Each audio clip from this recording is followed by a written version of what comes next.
Hello everyone. Today we will going to discuss about plantar fasciitis. So basically this is a very common cause of heel pain. आपका जो plantar fasciitis है ना, this is a result from the collagen degeneration in the plantar fascia.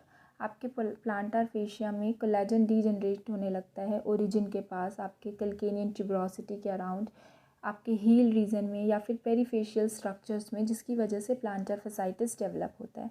Basically जो आपके प्लांटार fascia है ना, it's play a important role in normal biomechanics of the foot. ये आपके फुट को सपोर्ट प्रोवाइड करती है, आपके फुट के आर्चेस को सपोर्ट प्रोवाइड करती है, शॉक एब्जॉर्बर की तरह वर्क करती है.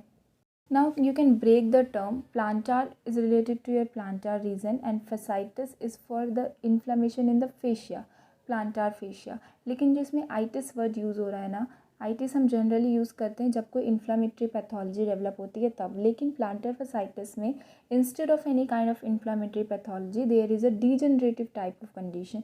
यहाँ पर आपकी डीजनरेटिव कंडीशन आती है. इसीलिए instead of plantar fasciitis we can use the term plantar fasciosis या फिर प्लांटर फेशियोपैथी, जो ज़्यादातर रेफ़र किया जाता है इस कंडीशन के लिए. Now have a look in the anatomy of plantar fascia. So basically जो आपकी प्लांटार फेशिया है ये एक वाइट कलर की longitudinally organise fibrous connective tissue होती है, जो कि ओरिजिनेट होती है आपके जो पेरियोस्टियम रीजन होता है ना, मीडियल कैल्केनियन ट्यूबरकल का, वहाँ से. और जहाँ पर ये ओरिजिनेट होती है आपकी कैल्केनियन बोन के मीडियल ट्यूबरकल से, वहाँ पर ये थिन होती है एंड धीरे धीरे एक्सटेंड होती है और इसकी जो थिकनेस है वो सेंटर पे आकर के इंक्रीज़ हो जाती है. और फिर ये आपके 5 बैंड्स में एक्सटेंड हो जाती है, जो कि आपके फ्लेक्सर टेंडन्स को सराउंड करते हुए आपके 5 मेटाटार्सल्स के हेड तक पास होती है. सो ये थी इसकी एनाटमी.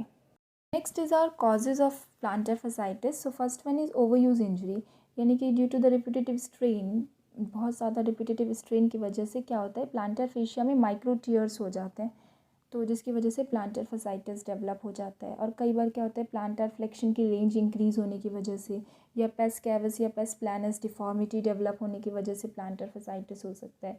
डॉर्सीफ्लेक्शन अगर रिड्यूस हो चुका है फर्स्ट एमटीपी जॉइंट का, या फिर जॉइंट में एक्सटेंशन नहीं हो पा रहा है एमटीपी जॉइंट में, तो प्लांटर फसाइटिस डेवलप हो सकता है. एक्सेसिव फुट का प्रोनेशन हो चुका है डायनामिकली, बहुत ही सडनली जो फुट है वो प्रोनेशन में चला जाता है कई बार, तो उसमें क्या होता है, आपका जो प्लांटार रीजन है उसमें बहुत ज़्यादा स्ट्रेन आ जाता है. ठीक है, वेट बेयरिंग एक्टिविटी के भी इम्पैक्ट से प्लांटर फसाइटिस डेवलप हो सकता है, प्रोलॉन्ग स्टैंडिंग या रनिंग एक्टिविटी से. ठीक है, या फिर आपके शूज़ आपके जो हैं वो बिल्कुल इम्प्रॉपर फिटिंग के हैं, या फिर आपका बॉडी का जो बीएमआई है वो एलिवेट हुआ हुआ है, डायबिटीज़ मेलाइटिस डेवलप है, या फिर कोई अदर मेटाबॉलिक कंडीशन है, या फिर लेग लेंथ डिस्क्रिपेंसी है, या फिर आपके जो ग्रेस्टोसिनेमियस या सोलियस मसल्स हैं, आस्ट्रियल्स टेंडन है, या फिर फुट के इंट्रिंसिक मसल्स हैं, इनमें टाइटनेस या वीकनेस की वजह से भी प्लांटर फसाइटिस जो है वो डेवलप हो सकता है बॉडी में.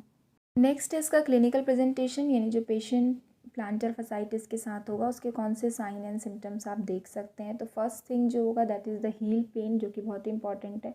हील पेन पेशेंट को रहेगा. इवन जो रेस्ट के बाद जो फर्स्ट स्टेप पेशेंट लेगा ना, उसमें वो हील पेन और ज़्यादा एग्रीवेट होगा. सेकेंड थिंग आप देख सकते हो कि जो उसका हील होगा उसके एंटीरो मीडियल एस्पेक्ट पे बहुत ही ज़्यादा टेंडरनेस रहेगी. उसके बाद डॉर्सीफ्लेक्शन वाला जो मूवमेंट है वो थोड़ा लिमिट हो सकता है, और जो एक्लीज टेंडन है उसमें टाइटनेस रह सकती है. और जो पेशेंट है क्योंकि उसको हील से पेन हो रहा है तो वो टो वॉकिंग को ज़्यादा प्रेफरेंस देगा. उसके बाद जो पेन है वो बेयर फुट या फिर हार्ड सरफेस पे या स्टेयर क्लाइंबिंग के थ्रू और ज़्यादा एग्रीवेट होगा. ठीक है, और ज़्यादा वर्स्ट फील होगा उसको पेन. नेक्स्ट है कि प्लांटर फसाइटिस का आप एग्जामिनेशन कैसे करेंगे. तो फर्स्ट थिंग तो उसकी मेडिकल हिस्ट्री, फिजियोलॉजिकल एक्टिविटी, कैसी एक्टिविटीज़ में पार्टिसिपेट करता है, और जो उसका फुट पेन का जो सिम्टम्स है वो सब चेक करने के बाद you can check the pain by palpation in the plantar medial calcaneal tuberosity at the site of plantar fascia insertion in the heel bone. आपके जो हील बोन में जहाँ पर प्लांटार फेशिया इंसर्ट करती है बिल्कुल मीडियल एस्पेक्ट पे, एंटेरोमीडियली, वहाँ पे आप पैल्पेट कर सकते हैं. अगर पैल्पेशन से पेन आ रहा है तो ये भी प्लांटार फेशिया जो है फसाइटिस डेवलप होने का एक साइन शो करता है. उसके बाद आप पेन देख सकते हैं. जब डॉर्सीफ्लेक्शन आप पैसिवली कराएंगे पेशेंट के फुट का या टो का तो वहाँ पे भी पेन आएगा. उसके बाद इसमें हम वाइनलेस टेस्ट कर सकते हैं, जिसमें पैसिव डॉर्सीफ्लेक्शन कराया जाता है फर्स्ट टार्सोफेलेंजियल जॉइंट का. ठीक है, test to provoke the symptoms, और इससे जो सिम्टम्स है ना वो और ज़्यादा दिखने लगते हैं प्लांटर फेशिया के.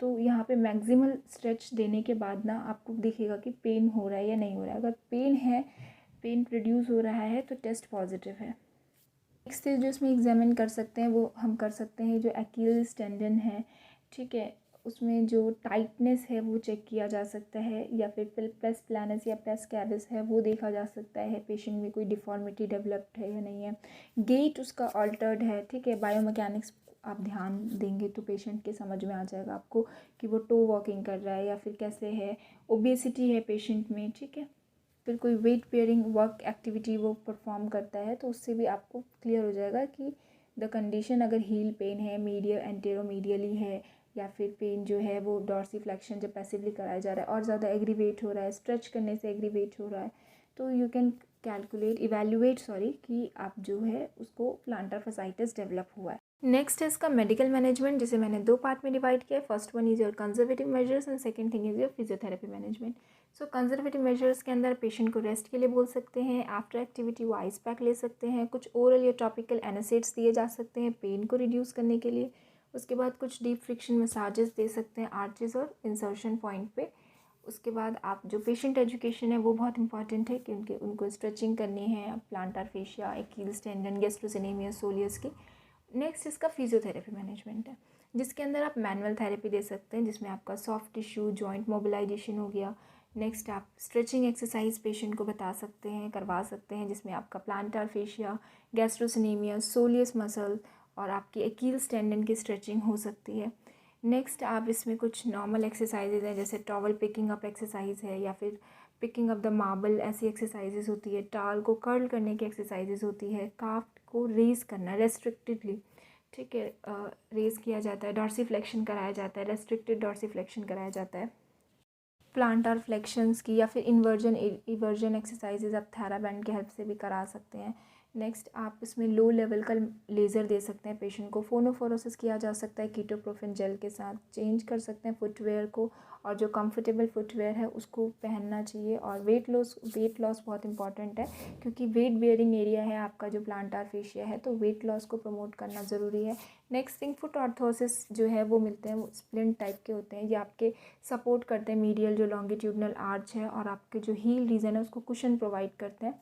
और अगर कोई ऐसा पेशेंट है जो कंप्लेन करता है बहुत ज़्यादा सीवियर पेन होता है, उसे मॉर्निंग में फर्स्ट स्टेप लेने में बहुत दिक्कत आती है, तो ऐसे पेशेंट में आप नाइट स्प्लिंट भी काफ़ी ज़्यादा बेनिफिशियल हो सकता है, वो यूज़ करा सकते हैं।